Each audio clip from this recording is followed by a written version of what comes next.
Well, welcome to another Journey on My Mind. This is a momentous day. Mm-hmm. A momentous day. Momentous. We are going to be, for the first time, putting this on YouTube. And if you're watching us on YouTube, We're welcome. sorry. We're sorry. Now you know what the faces look like. And my name is Kevin, and we will work our way around the circle and let us introduce ourselves. I'm Lauren. I'm Dave. I feel like we're getting ready to sing. Yeah. And I'm Sam. And Sam's the only professional singer here. Yeah. Right. Yeah. Yes. Well, I don't know. I've heard you sing, Kev. It's bad. Oh, okay. It's really All bad. right, fair enough. And we are leading into Christmas. And as we head into Christmas, we thought we'd just share a little bit about maybe a Christmas memory. All right. And Dave, you probably are going to have the most interesting one from what I've been told. And it has something to do with the dog, right? No. Oh, I have a lot of Christmas memories, but one is every year growing up, there was a ritual in my house. A ritual. Where, this is back in the day, by the way, when... Oh, no. Because what I'm going to say Yeah. is completely inappropriate. But my dad had rifles and shotguns in the closet that were just laying there against the wall, right? They weren't locked up or anything, right? And they were just in there, in the den. How you used to store. Right. guns. You could easily get to them. Right. Yeah. yeah. Easy. Yeah. And every year there would be Christmas Eve a sound near the house, like jingle bells and then thump, thump, thump. And my dad would run to the window and he'd look out there and say, "What's going on? There's some big fat guy trying to get up on our roof. I'm going to get him." And then he'd run into the closet and grab a shotgun. And then he'd start going out and we'd be like, "Daddy, Daddy, no, no." Like Don't do it. Right. Yeah. So we That's kind of knew that it was a joke, but we also had to play along and be scared about it. So that was literally our Christmas ritual. Was Did that he my go dad, outside and shoot? Well, he wouldn't shoot, but he would go outside with a shotgun and act like he was going to. So, yeah, so That's Great if crazy. he went out and just how's that for a family ritual? lob a couple shells into right. the air. Yeah. Boom, boom. I got him. Now that would be more scarring. You'd be in therapy for that. Right. Yeah. That's really funny. Any fond memories? Well, yeah. Well, we have like Doesn't have it to was be a fond. Well, this is fond. Okay. It's actually not a funny one. Oh. This was one that was actually been really meaningful. So growing up, we would every Christmas Eve we would go to my grandma and grandpa's house for like my mom's side, our family get together, and my grandpa was there was just always a shift in him around this season, like a gentleness that he was a funny like comedian, but just a different kind of gentleness. And we would before we would open gifts, we would sit around and we would sing Happy Birthday to Jesus. He would read the Nativity and then we would sing Happy Birthday to Jesus. Right. And it's even as time has gone on, that's gotten even more special as people have passed, or and the chair that was once full with Grandpa isn't now, but we still have those things to hold on to, and so and we've passed along some of that. We carry that along in our family too. So that was a fond one. This sounds for me. like a normal family rather than I'm going to shoot Santa off the roof. I mean, I can give you some crazy family ones, Yeah. but that one was fond for me. Yeah, I don't remember anybody getting shot off the roof. Yeah. You, Lauren? Well, yeah, I don't have a super long one, but I do remember what was exciting was my sister and I would sleep in the same bed on Christmas Eve and try to fall asleep. And my parents would be like, "Don't make a sound. Don't speak to each other." And we would whisper to each other. Yeah. And then if we heard them coming, we'd say, "The duck flies at midnight." And That was your code. that was our duck code flies at to be midnight. quiet.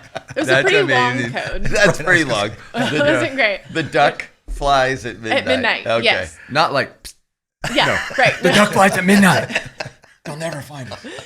So I just remember that excitement of Christmas Eve. And We have a similar one where my brother and I were in the same bedroom, and I would be so excited that I'd want him to stay up with me. He's 4 years younger than me, and talk about what we were going to get for Christmas.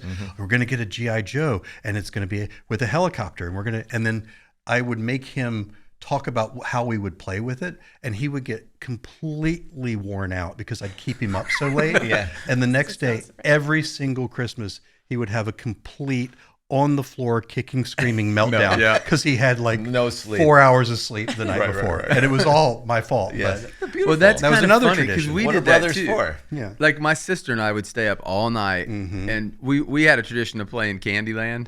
Yeah. You know, we stopped when we were young, probably like Cute. 38 or 39 or so. But, yeah, so that like those kinds of things we did too. Yeah. Yeah, well, our family opened gifts on Christmas Eve, not on Christmas morning. So we would go to church.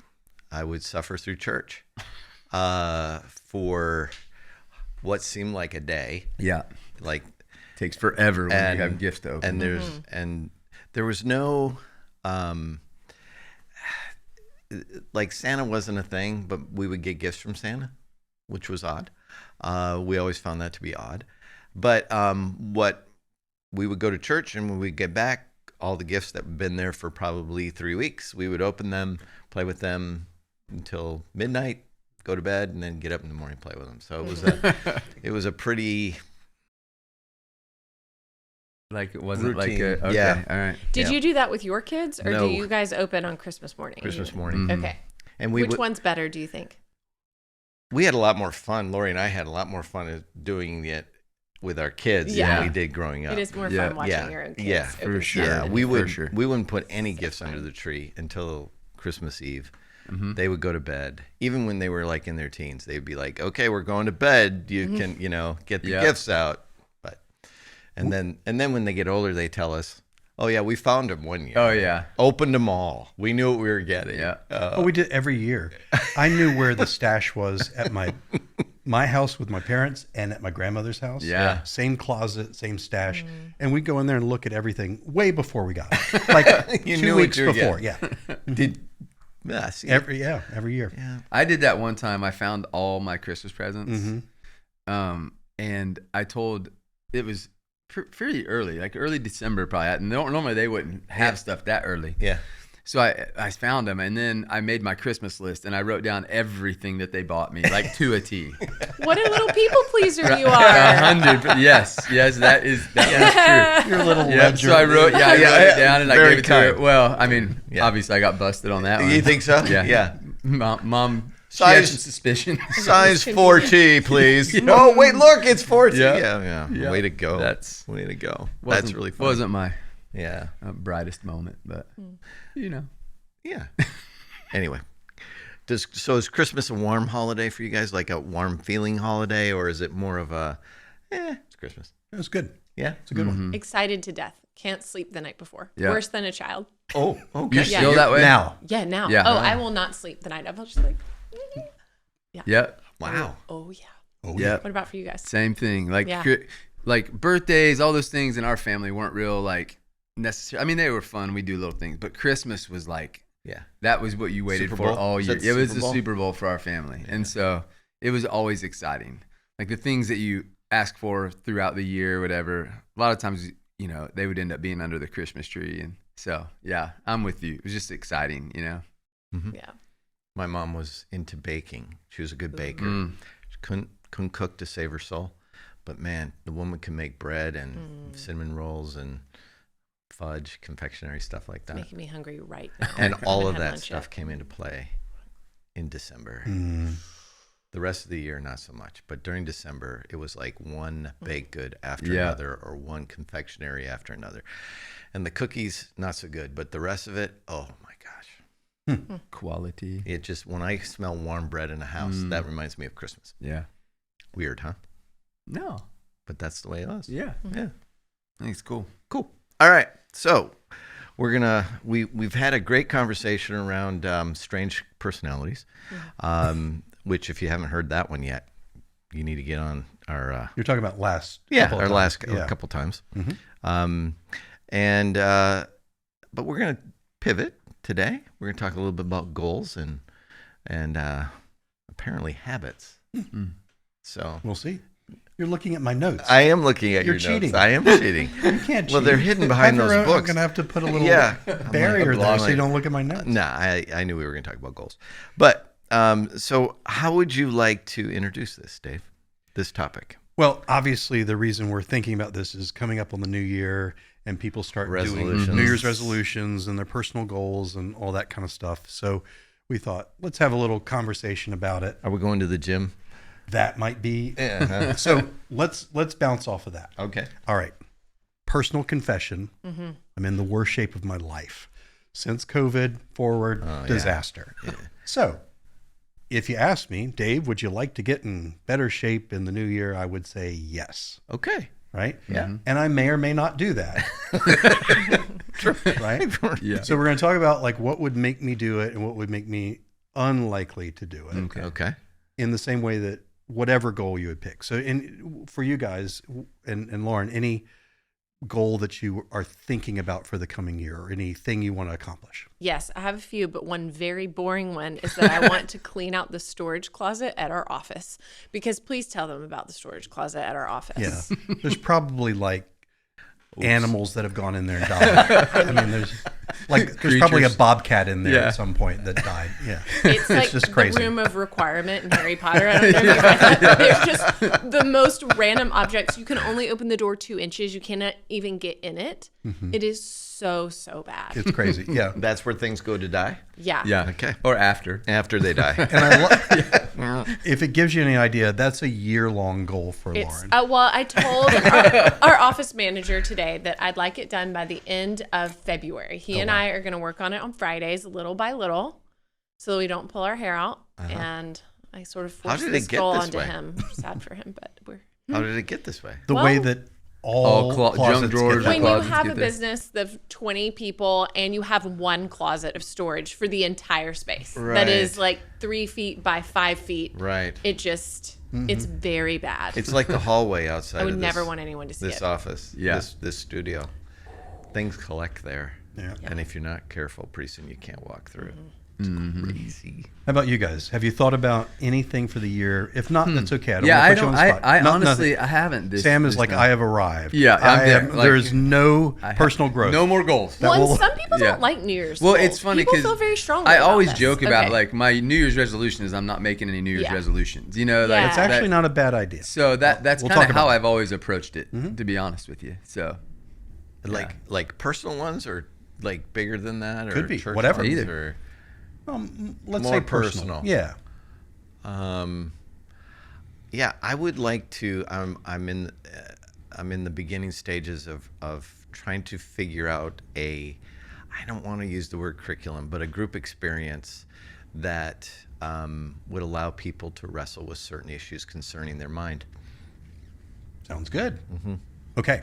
That's a goal for 2020. So there are some goals, and we could come up with other ones. Yeah. But let's try to get to a place of talking about why we might achieve goals and why we might not, and whether or not we should set goals, Okay. and all of that stuff. So let's talk about two concepts first: ambivalence and procrastination. Oh, my friends. Your constant companion. Yeah. Yeah. Oh yeah.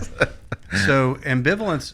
Some people think the word ambivalence means I could take it or leave it. That's then difference. That's indifferent. Ambivalence is there's a war in my head, right? I'm being pulled in this direction and that direction. So here's ambivalence for me. Would I like to get in better shape? Yes. Would I like to eat a lot of Krispy Kreme donuts and lasagna? Yes. Yes. That's ambivalence. Yeah. Okay. Do you follow that? Yep. So anytime you're setting a goal, part of the reason you're setting is because it's something that isn't just automatic. You're not going to just do it. Do it. Right. And so there's going to be this tension, this ambivalence where there's part of you that's like, yeah, all about it. And another part of you that's like, I like this Yeah.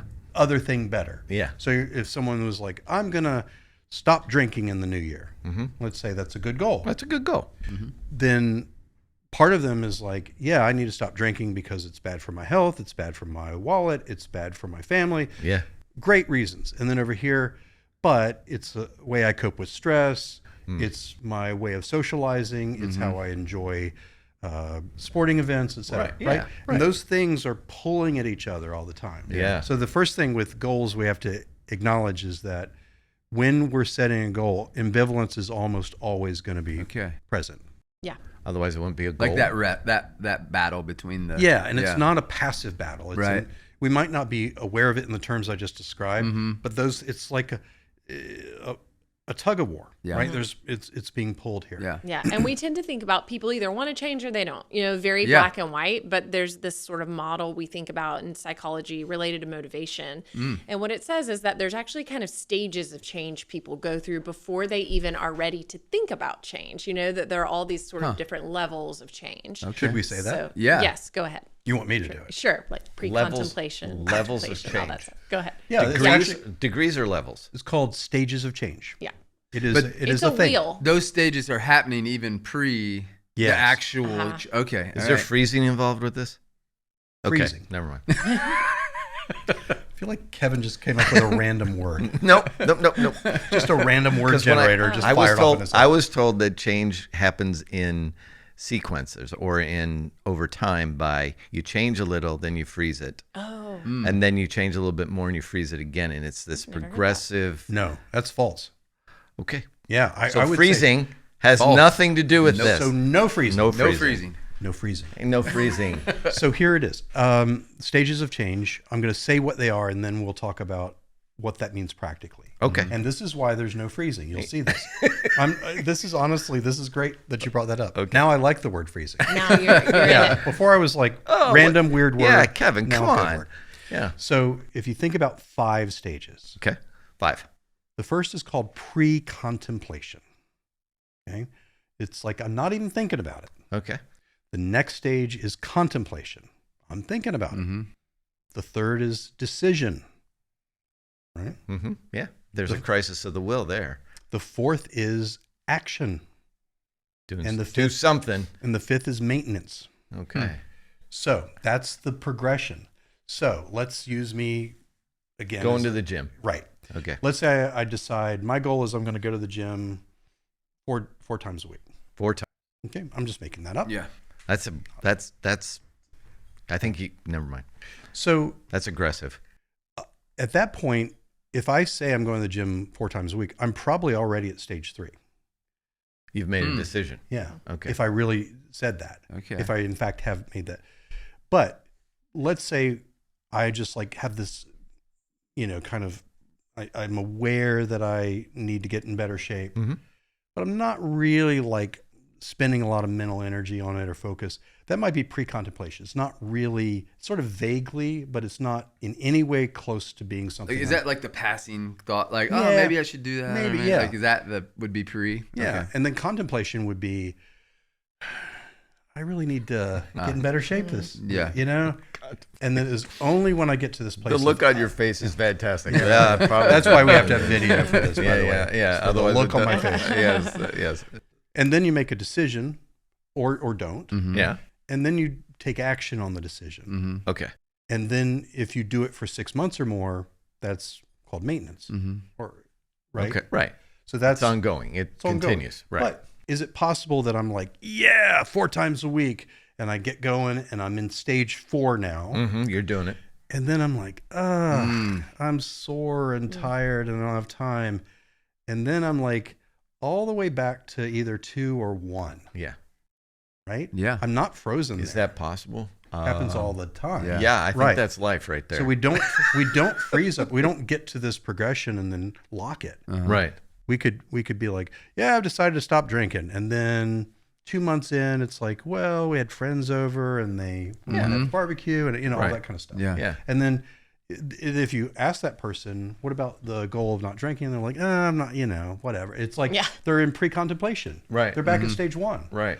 And so being aware that Yeah. that's a fluid thing, you don't progress and then lock and then progress or freeze. Uh-huh. Right. It's very dynamic. You Okay. could be at stage 4 and back to stage 1. You could be at stage 3 and Okay. right.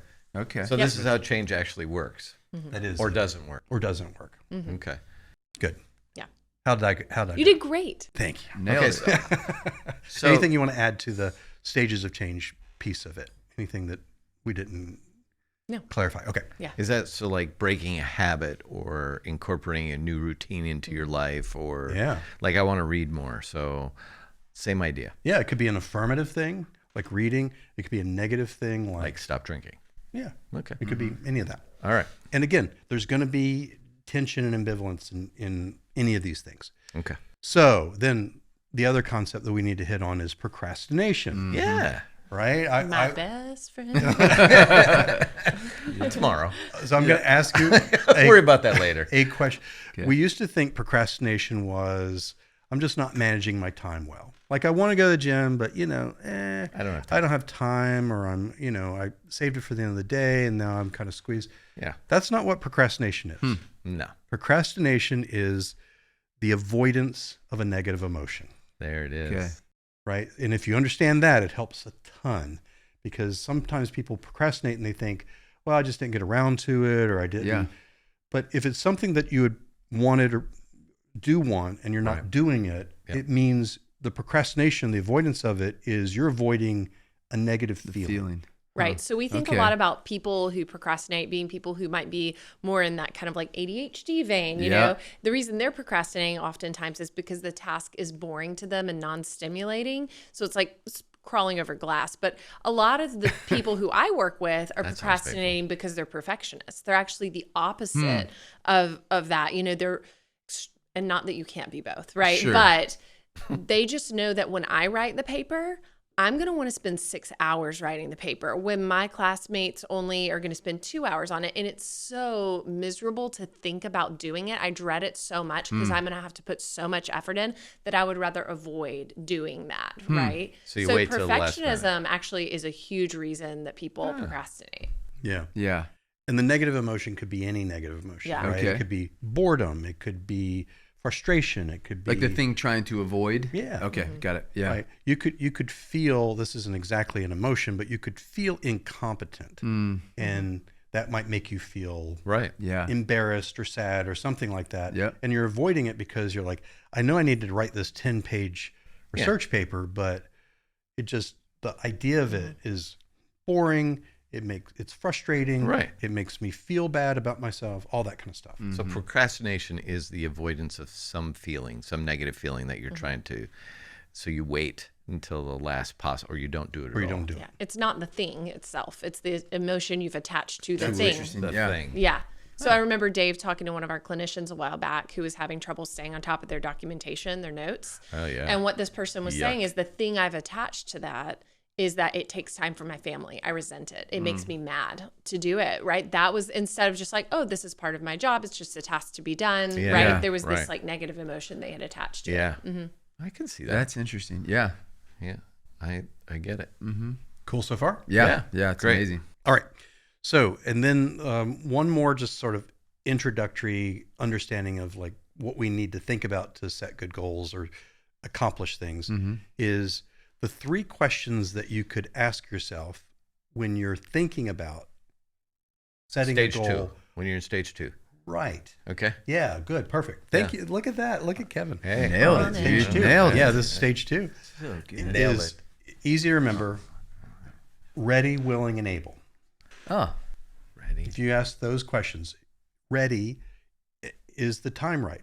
That's why sometimes the New Year's resolution is not right. Okay. You're just not, it's not syncing up with your readiness. Yeah. One of the best talks I ever heard in my life was a guy who said, New Year's is the worst time to set a New Year's resolution because it's artificial and it doesn't have anything to do with your own readiness. Yeah. So Right. the first question is, are you ready for this? How would you know if you're ready? That's an internal thing you have to wrestle with. It's not like some criteria. It's like, can you definitely answer the question, I'm ready to go? You'll feel that. Which is also probably, and we might dive in more into this, but why New Year's resolutions fail so often, right? Right. Because it's just it's a random Random date, and artificial. You know, it's Right. it's artificial. Okay, that's fascinating. Yeah.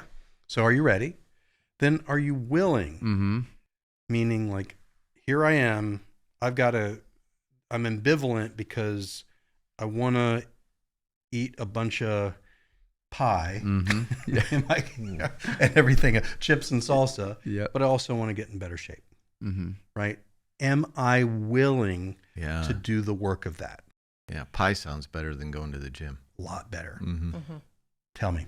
I am. And so I'm that's telling the question you're asking yourself is, Yeah. Right. am I willing? Because it's going to require some degree of pain and sacrifice, some degree. Yep. Yeah. Even if it's just, I want to read more. Right. You're giving up something. There's a- Right. Yeah. There's Having to do there's something. always a cost. Yeah. Yeah. Am I willing to pay the cost at this Right. point? And then able, we usually think of not just competency, but really confidence.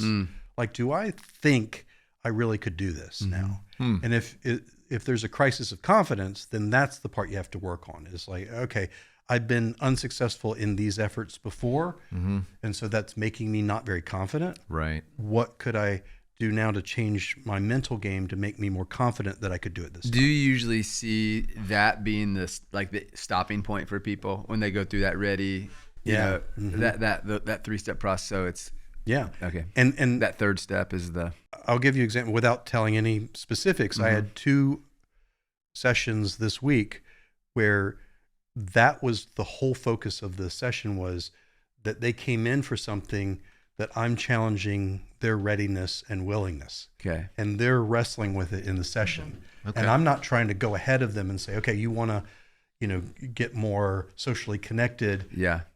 And you're a socially anxious person.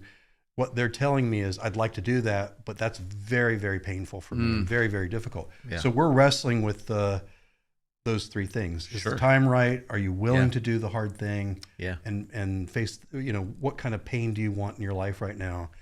And how confident are you that you can set that goal? Okay. And I would say too, I don't know if this is going too far off topic, but I think there are certain goals that I would want people to steer away from, right? So my brain as an eating disorder specialist always cringes when I hear New Year's resolutions, because so many people's resolution is lose weight, right? And that's not something you really, it's your gravitational pull on the earth, right? You want to focus more on health behaviors, like am I moving my body? Am I listening to what my body wants? Am I having a wide variety of foods? Like, those are, to me, better goals that don't create obsession. And I'm curious, from your point of view, how you feel about spiritual goals, like people setting goals about reading their Bible or I could see those potentially go in the wrong direction, kind of like weight-based goals whatever. I think that's created a lot of the kind of just the pursuit of something that without God's Spirit can be empty, or it's legalism. Legalism. It's just I think that happens often. Yeah. What do you think, Kev? What do you? Okay, when you this is the way I was raised, so I'm trying to think through the. So you set goals for yourself. You put them out in front of you, and a lot of those were like, you're supposed to memorize 25 verses and the next da da da da da. You're supposed to go through this amount of Bible studies, and then at some point you're supposed to lead a few, and so it was very goal oriented.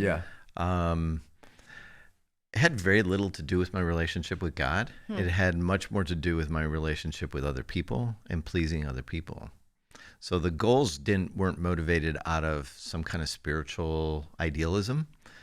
They were more realized out of acceptance to a group of people. So that's the danger for me, and why I probably am much more of an advocate for not doing those kind of goals in terms of because now I want just people. I would ask different questions. I would ask, okay, so I'm curious. Tell me about your relationship with God. How would you imagine that to be better?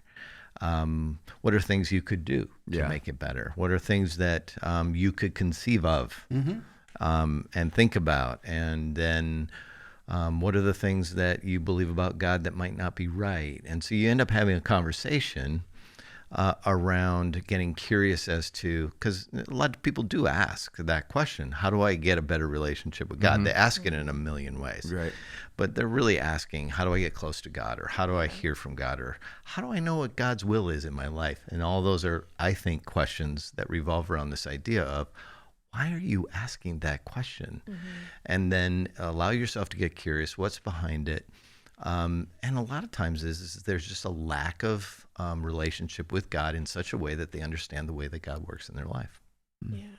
So you, I don't know if I answered your no, question. Actually, I went round and round. No, you hit something that I think it clicked with me is, well, it's this it's a performative kind of a thing Yeah. at times, rather than actually is my desire that I want to get closer to God, or is my desire that Right. I want people to think that I am, or to see Right. that, or and so, or that's the expectation and what we've been kind of told our whole lives. So Yeah, and we're we- failing if not. Right. And we want a way to measure Yeah.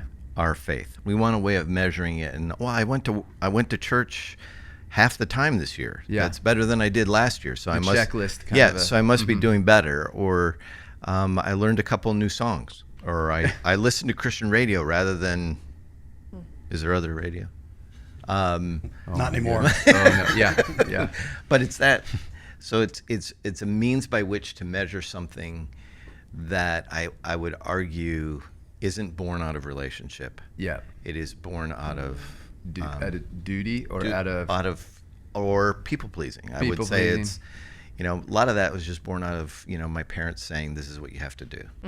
So the motivation for your goal matters. That Right. it feels authentic to you and lines up with Right. your values. Yeah, yeah. 'Cause the whole checklist thing. That's what I kind of where I instantly go to, and I think about, I set these spiritual goals, and growing up that meant, okay, I'm going to read the Gospels, or I'm going to, you know what I mean? Which are great. Those are all great Yeah, things. I'm right. not taking away from the practices, but the motivation, the why, I think was, Yeah.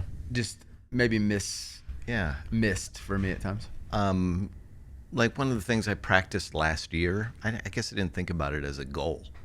One of the things I've been trying to learn or decipher better is we all have kind of voices in our head that we listen to.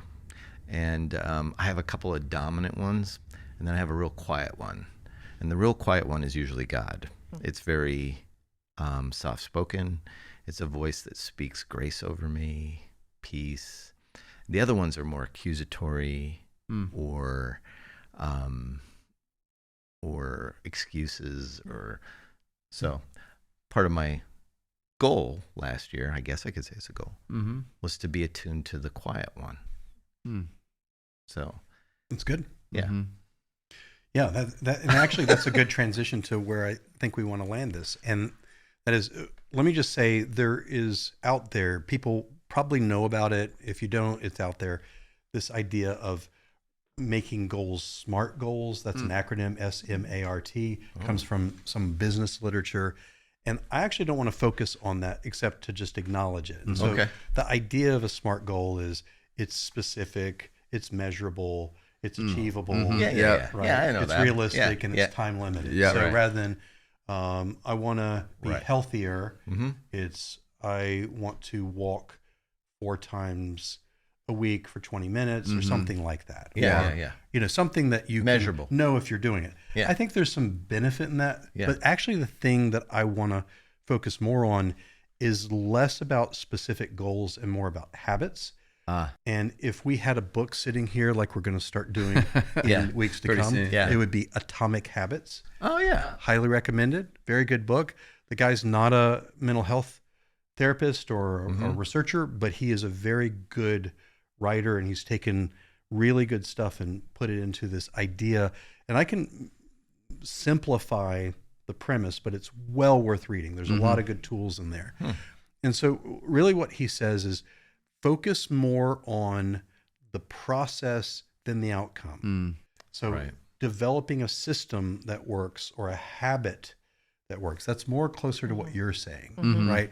So what are the habits, the personal habits that I want to develop, and less about, and then I'll lose X amount of weight, or then I'll have Right. this particular outcome. I'll get the A+. Yeah. Instead, let's focus on staying organized, getting in bed by 10 o'clock, checking your assignment notebook, the behaviors that would lead to a good grade. But you can't necessarily completely control your grade. Right. Yeah. I'm thinking, because when we went around and like, do we have goals? It's funny, I didn't answer. Because I said I don't really set them, but I think in a sense I do. The last couple of years, the thing that I've walked into the new year with is I just want to be more curious, right? And so I guess maybe that's leaning into what we're talking about here, right? Like A it's habit a of habit curiosity. of yeah. That's it, right? Yeah. And so it kind of a little bit flies in the face, not entirely of this, let's have this certain outcome, because you're not attaching and then this will happen. It's just more of a habit of it's a mental habit. Yeah. Approaching people and situations with curiosity. Yeah. So that's focus more on the process than the particular outcome. That's really good. Right. Being more organized rather than getting the A, that kind of thing. Yeah, that's really great. And then he also says, But I really want the A. Oh, I'm sorry. It's hard. it's hard. Okay. He also says little things mean a lot, and little things add up. And so if you add 1%, 1%, the accumulation is big. Yeah. Right. And so if you're trying to improve in whether it might be curiosity or just general habits of health or ways of approaching school, you don't have to have this heavens parting, everything different. You can just incrementally, sure and steady wins the race. But then the part that I really like the most is he says, tie this into your sense of identity and values. Don't just have this sort of arbitrary, I should read my Bible every day. I should work out 4 times, whatever. Yeah. But it's like, think about the person that you want to be. Like your why. Your Is that- why. okay. And what you value, what kind of person that you want to establish yourself as. Right. And then make sure this is in alignment with that. Yeah. Yeah. Like my closet goal doesn't really fit into this. Sometimes you just have to have goals that are like, Yeah, sometimes that's true. I don't really care about this, but I just need to do it. Yeah. Right. That's true. And that's a Okay. good point. Like So there's we're not a ton of energy around. It's like, I mean, there is, but there's Yeah. not like that kind of a thing where I should do this, but like the world's not going to end if it doesn't Right. get done. I'll feel better on the But other I'll side feel of better. it. And Yeah. I won't have to Yeah. beat my way into the closet every That's time right. I go in. That's right. And Okay. That's That makes worthy. sense. That's worthy. And it makes I'm a- with you on this. It makes a I'm point. actually going to offer to come help you. Because that There you would go. It's on bug There you go. me. It's on tape. Yeah. Oh, for No, sure. you'll be so upset when you see it. Yeah, Man. it's horrifying. Oh. I work in a church. Are you kidding me? I've seen horrifying. things that would make your hair stand on end. Yeah, but it's okay. It's okay to have these little goals. That's Lauren's point. Is Right. Everything doesn't have to be this massive master Right. plan. But what his point is, which I really like, is the deeper things need to be aligned with your sense of values and what things you want to be about, and that includes everything from health related to spiritual relationship and health. Right. Right. Yeah. And so it's like, not I want to read my Bible 5 times a week, but I want to be a person that sits with God, Right. that listens to God, that can hear the voice of God. Yeah. Those kinds of things align with your sense of, And that's much different, Right. Yeah. too, right? Like Yeah, that's the it thing. feels Like, there's different. There's a big distinction between those two. Yeah. As I'm sitting here thinking about creating habits, or it's the habit of, and this is a habit I tried to develop years ago, is listen first, talk second. And so and that is born out of not being heard. So I had this value of, I want to make sure whoever I'm in relationship with at least feels heard. I might not agree with them, but at least they're heard. And so a little bit at a time, and then I would catch myself and I would go, I'm doing it. I'm talking over them, or I'm not really hearing. I'm just thinking about what I want to say back. And rather than having a posture of, oh, I can hear that. And it goes into your idea of being curious and asking questions rather than just trying to respond.